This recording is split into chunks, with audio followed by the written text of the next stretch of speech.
नमस्कार साथियों, GS super classes में आपका स्वागत है। पिछली वीडियो में हमने पढ़ा था बहादुर शाह जफर के बारे में। आज पढ़ेंगे बहादुर शाह का उत्तराधिकारी जहांदार शाह के बारे में। चलिए प्रारंभ करें। बहादुर शाह की मृत्यु। बहादुर शाह प्रथम की मृत्यु हुई इसकी 1712 में। बहादुर शाह प्रथम की मृत्यु 1712 ईस्वी में हुई और इसकी मृत्यु के बाद मुगल दरबार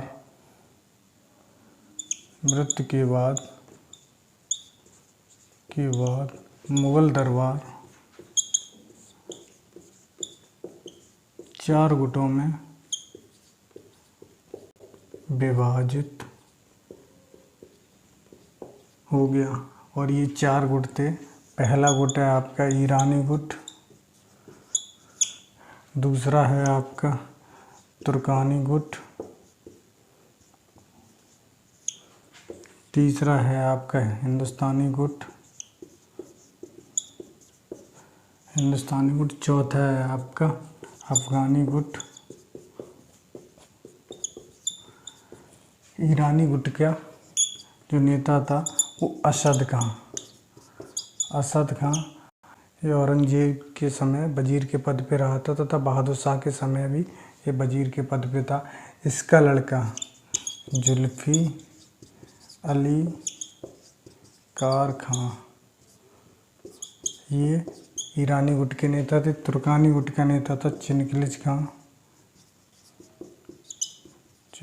खां और आपका मीर जुमला आपके हिंदुस्तानी गुट के नेता थे सैयद बंद। और सैयद बंद में ये 2 भाई थे, एक का नाम था हसन, एक का नाम था हुसैन।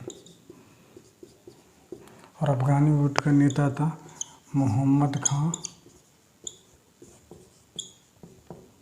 बंगस। और इसी मोहम्मद खां बंगस ने फर्रुखाबाद की स्थापना की थी। तो बहादुर शाह प्रथम की मृत्यु के बाद 1712 में मुगल दरबार 4 गुटों में विभाजित हो गया, जिसमें उस समय सबसे मजबूत जो गुट था वो ईरानी गुट था। बहादुर शाह की जब मृत्यु हुई तो उसके 4 लड़के थे।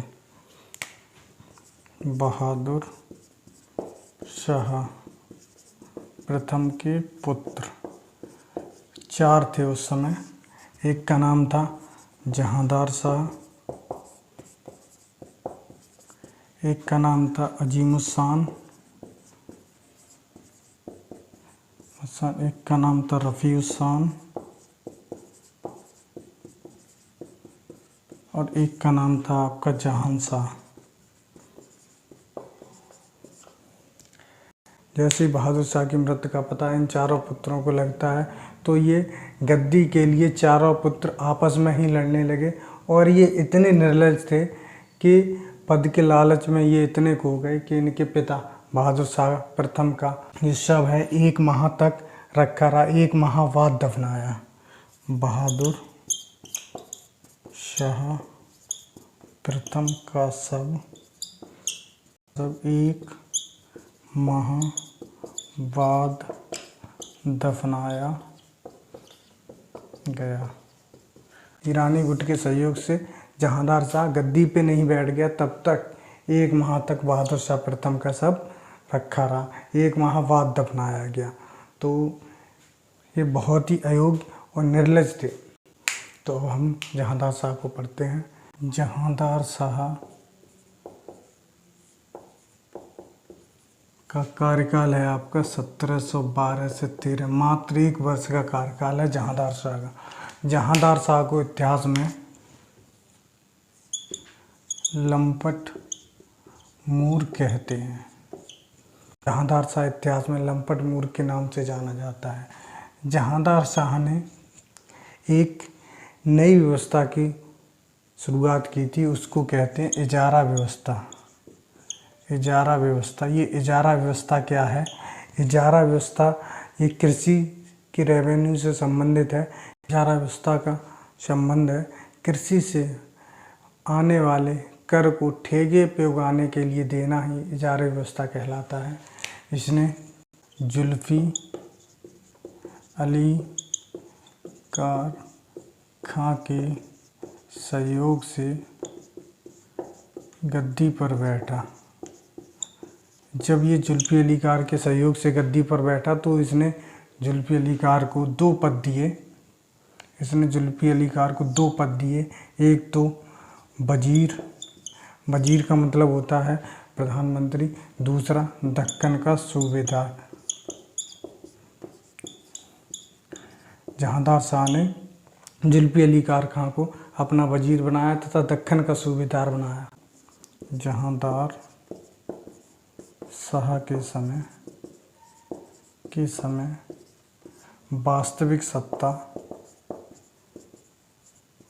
वास्तविक सत्ता जुल्फी अली कार के हाथों में थी। कहने का मतलब है कि जहांदार शाह नाम मात्र का बादशाह था, वास्तविक सत्ता का संचालन जुल्फी अली कार कर रहा था। इसने आमेर के राजा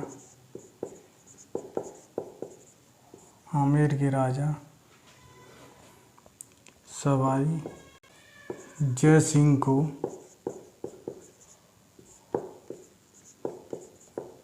मिर्जा की उपाधि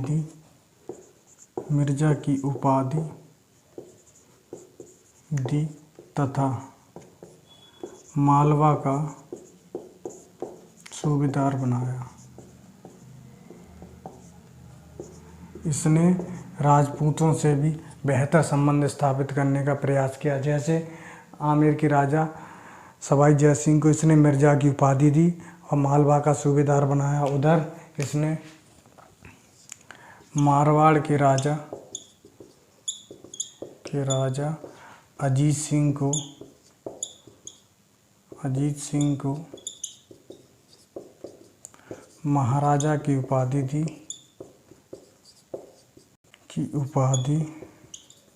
दी तथा गुजरात का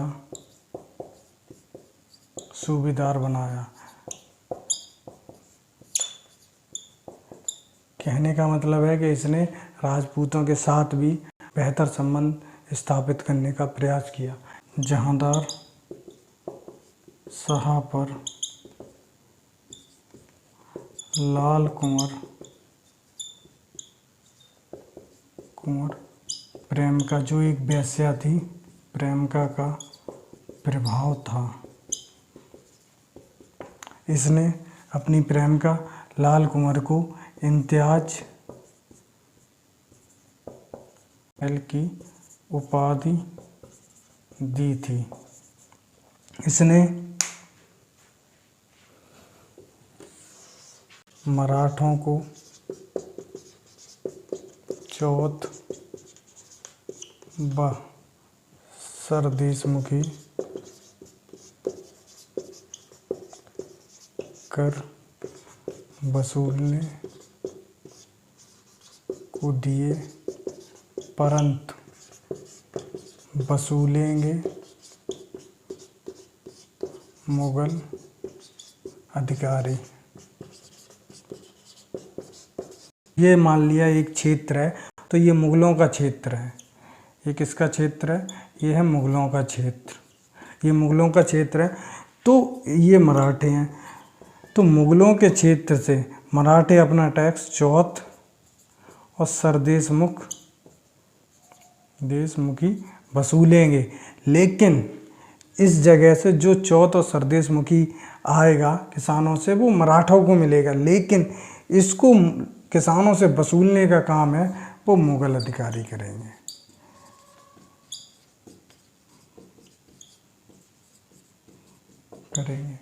ये इस कहा से है। ठीक, इसके बाद इसने जुल्फी कार के सुझाव पर जजिया कर समाप्त कर दिया।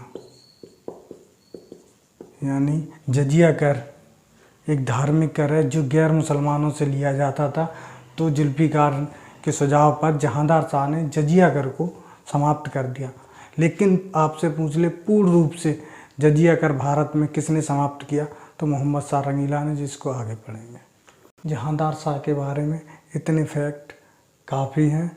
अब जहांदार शाह के बाद फ़र्रुखसियर को पढ़ेंगे। फ़र्रुखसियर, और फ़र्रुखसियर का कार्यकाल आपका है 1713 से लेके 1719 तक। तो चलिए फ़र्रुखसियर को पढ़ते हैं। तो फ़र्रुखसियर को पढ़ने से पहले हम ये जान लेते हैं कि फ़र्रुखसियर दिल्ली की गद्दी पे किस प्रकार से बैठा। तो बहादुर शाह के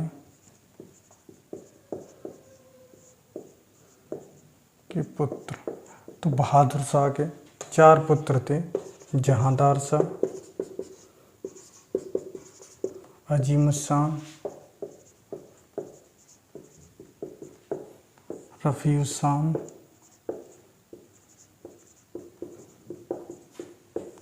और जहान शाह। बहादुर शाह प्रथम के बाद जहांदार शाह को गद्दी प्राप्त हुई। तो जहांदार शाह ने गद्दी प्राप्त की थी वो जुल्फ़िकार के सहयोग से की थी। तो जहांदार शाह और जुल्फ़िकार ने मिलकर हराया था अजीमुशान को। अजीमुशान का जो लड़का था वो है फ़र्रुखसियर। ये फ़र्रुखसियर जहांदार शाह के समय बंगाल का सूबेदार था। ये। तो अजीमुशान की जहांदार शाह के समय ही मृत्यु हो जाती है। तो अजीमुशान की मृत्यु होते ही फ़र्रुखसियर दिल्ली की गद्दी पर, फ़र्रुखसियर ये बंगाल का सूबेदार था। तो इसने पटना में आके अपने आप को मुगल बादशाह घोषित कर दिया। जब घोषित कर दिया तो क्योंकि ये अपनी पिता की हार का बदला लेना चाहता था, क्योंकि जहांदार शाह इसके पिता अजीमुशान को हरा के दिल्ली की गद्दी पे बैठे थे। फ़र्रुखसियर की जो माता थी उस समय ये थी आगरा में। कि फ़र्रुखसियर की माता को ये लगा कि फ़र्रुखसियर में अभी इतनी ताकत नहीं है कि वो जहांदार शाह को हरा दे। तो फ़र्रुखसियर से उसने कहा कि अभी आपको किसी गुट की सहायता लेनी चाहिए। तो फ़र्रुखसियर ने माता के कहने पर फ़र्रुखसियर ने माता के कहने पर फ़र्रुखसियर ने सैयद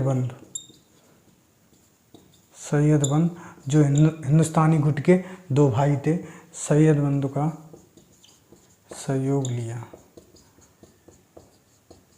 और ये सैयद बंद उस समय इलाहाबाद के सूबेदार थे। आपसे पूछ ले कहाँ थे उस समय, तो ये इलाहाबाद के सूबेदार थे। 1713 में सैयद बंद ने हत्या कर दी और 1713 में फ़र्रुखसियर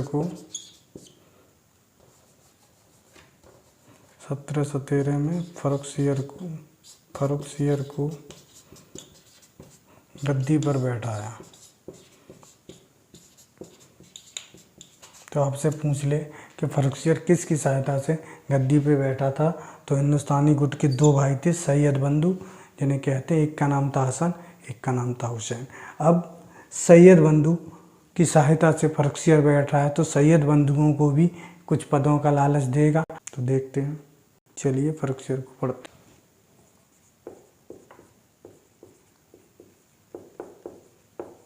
फ़र्रुखसियर के कार्यकाल तो 1712 से 13।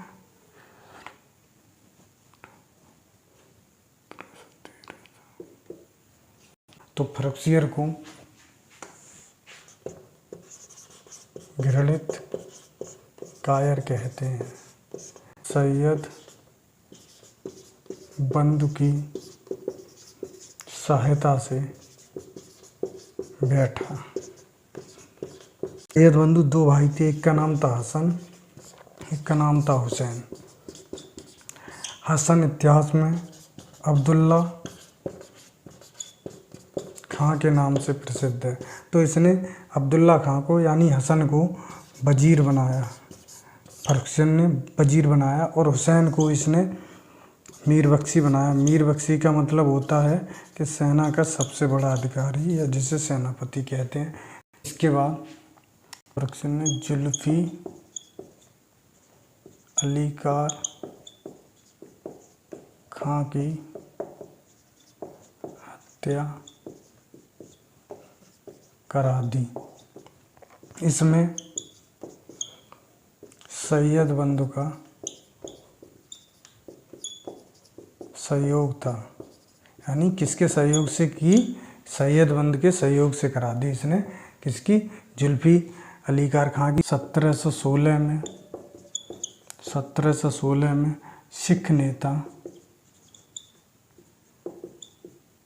नेता बंदा बहादुर की हत्या करा दी। बंदा बहादुर सिखों का एक नेता था, क्योंकि सिख धर्म में 10वें गुरु के बाद, जो 10वें गुरु थे गुरु गोविंद सिंह, उनके बाद और कोई गुरु नहीं हुआ, तो गुरुओं का स्थान नेता ने ले लिया। उस नेता का नाम था बंदा बहादुर। इस बंदा बहादुर के बारे में जान लेते हैं। बंदा बहादुर का वास्तविक नाम लक्ष्मण देव था। ये गोविंद सिंह से नांदेड़ में मिला था। ये कश्मीर के राजौरी का रहने वाला था, का निवासी था। ये भारद्वाज राजपूत था। तो बंदा बहादुर के बारे में इतने फैक्ट काफ़ी है। इसके समय फर्रुखसियर ने 1717 में अंग्रेज़ों को शाही फरमान जिसको दस्तक कहते हैं, दस्तक दिया।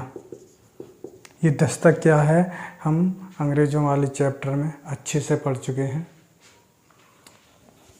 इसी के समय 1719 में दिल्ली समझौता हुआ।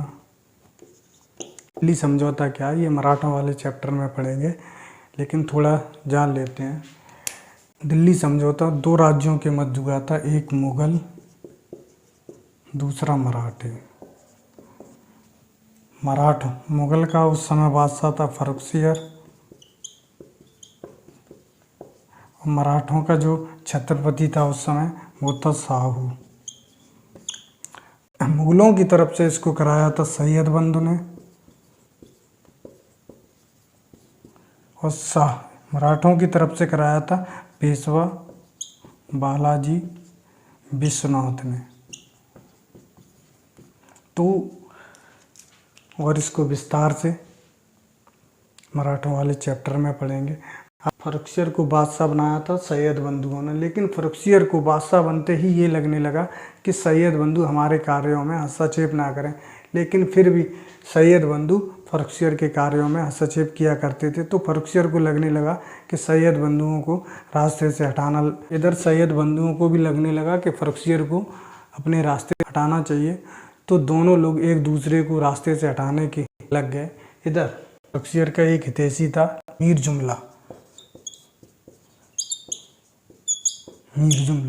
सैयद बंधुओं को कंट्रोल करने के लिए फर्रुखसियर मीर जुमला के नज़दीक आया, और यहाँ तक कह दिया फर्रुखसियर ने कि मीर जुमला के शब्द ही मेरे शब्द है, कि मीर जुमला के हस्ताक्षर ही मेरे हस्ताक्षर हैं। तो मीर जुमला के सहयोग से फर्रुखसियर सैयद बंधुओं को मारने की सोचने लगा कि हस्ताक्षर ही मेरे हस्ताक्षर हैं। लेकिन सैयद बंधुओं ने मराठा छत्रपति शाहू के सहयोग से फर्रुखसियर की गला दबा के हत्या कर दी। तो 1719 में फर्रुखसियर का कार्यकाल समाप्त होता है। इसके बाद रफ़ीउद्दर्जात, रफ़ीउद्दौला उनको पढ़ते हैं। फर्रुखसियर, इसकी जो मृत्यु है सैयद बंधु ने शाहू के सहयोग से, और शाहू कौन है? ये मराठा छत्रपति है। शाहू के सहयोग से 1719 में गला घुटवा कर दी। अब सैयद बंधु किंग मेकर की भूमिका में आ गए कि इन्होंने फर्रुखसियर की हत्या करवा दी, और फर्रुखसियर के बाद जो बादशाह हुआ वो रफ़ीउद्दर्जात। ये एक अल्पवयस्क बच्चा था। इसका कार्यकाल 28 फरवरी से 4 जून 1719 है। अब सैयद बंधुओं को बादशाह बनने के लिए कोई नहीं मिला, तो इन्होंने एक अल्पवयस्क बच्चा, इसके पिता का नाम था, पिता था इसका रफ़ीउस्सान। तो ये रफ़ीउस्सान के एक अल्पवयस्क बच्चा था रफ़ीउद्दर्जात, इसको बादशाह बना दिया। क्योंकि अब मुग़ल बादशाह बनने के लिए लोग डरते थे। मुग़ल बादशाह बनने का मतलब था कि किसी न किसी दरबारी के षड्यंत्र का शिकार होना, और शिकार होने का मतलब था मृत्यु को गले लगाना। तो इस वजह से बादशाह बनने को कोई तैयार नहीं होता था। रफ़ीउद्दर्जात के समय एक औरंगजेब का लड़का था अकबर, जो अपने पिता औरंगजेब से विद्रोह करके ईरान चला गया था। तो उसका एक लड़का था नेकुसियर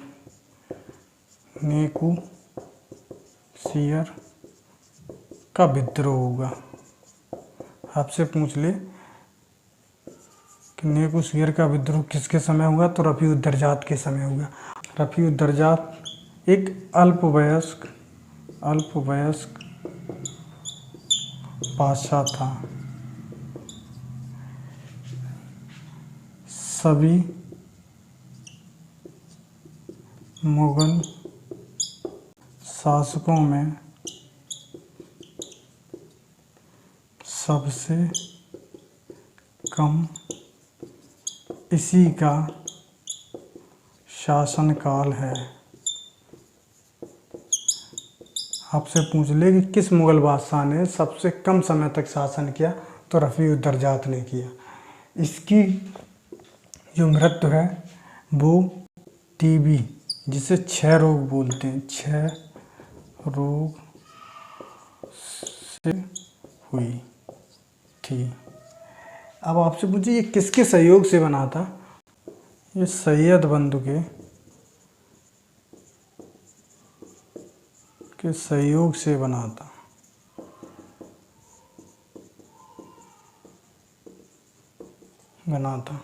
तो इसकी मृत्यु जब जून 1719 को टीबी से हो जाती है, तो इसके बाद सैयद बंधु अब इसका एक जो भाई है रफ़ीउद्दौला, उसको बादशाह बनाते हैं।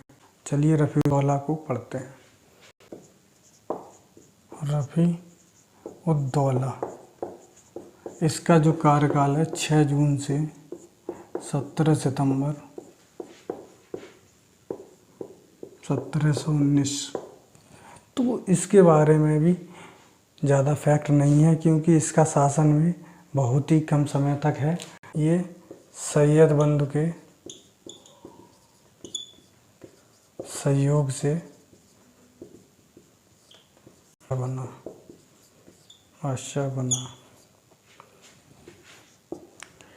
इसकी मृत्यु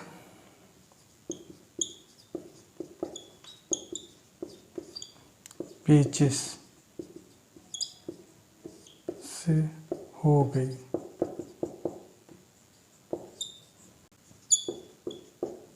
उपनाम पूछ ले तो इसका उपनाम शाहजहां द्वितीय था। ठीक, तो रफ़ीउद्दौला की मृत्यु पेचिश से हो गई। इसके बाद सैयद बंधुओं के सामने एक बार फिर से समस्या आई कि अब बादशाह किसको बनाया जाए। तो सैयद बंधुओं को बादशाह बनाने के लिए कोई नहीं मिला, तो उनको यास किस्म का व्यक्ति मिला जो इतिहास में रंगीला के नाम से जाना जाता है, जिसका वास्तविक नाम रोशन अख्तर था। लेकिन तो रंगीला बादशाह को कल की कक्षा में पढ़ेंगे। तो अगर आपको हमारी वीडियो अच्छी लगी हो तो लाइक तथा शेयर करें और चैनल को सब्सक्राइब करें। धन्यवाद।